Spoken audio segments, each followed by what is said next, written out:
The beauty of an open source project is the author lends out the information to make it, to augment it, to change it, and to repurpose it into something else.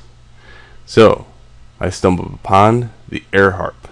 Okay, now it is under the open source Creative Commons license according to the website, so I'm going to be picking on it and repurposing it back into something else, and then packaging it as a 3D printed application. Let's look at it for a second. This is the AirHarp. Okay, as a teacher, I would say this is a very cool device.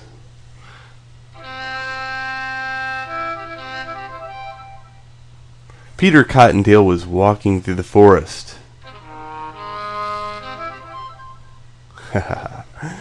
Now, story time becomes a little bit more dynamic, don't you think? Not to mention, if you're a parent, you are now the magical parent that can produce music from your hand.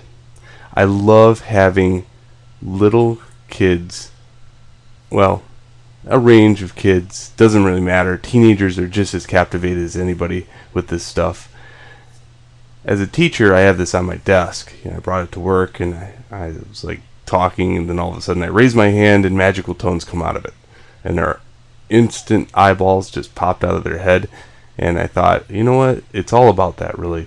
It's all about having this in front of people, especially younger people, letting them see what it looks like. It's nasty, it's all its wires are popping out. They'll ask about it.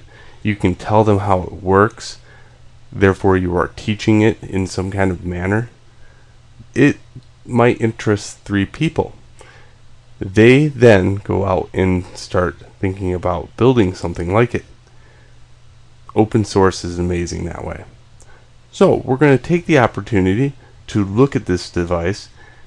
We're going to build it, repurpose it, and then make a printed product around it.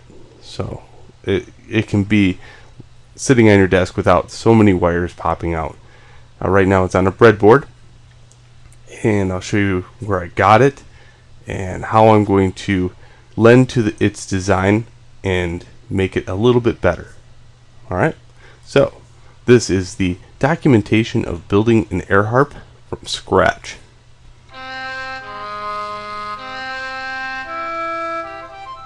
By Jason Welsh.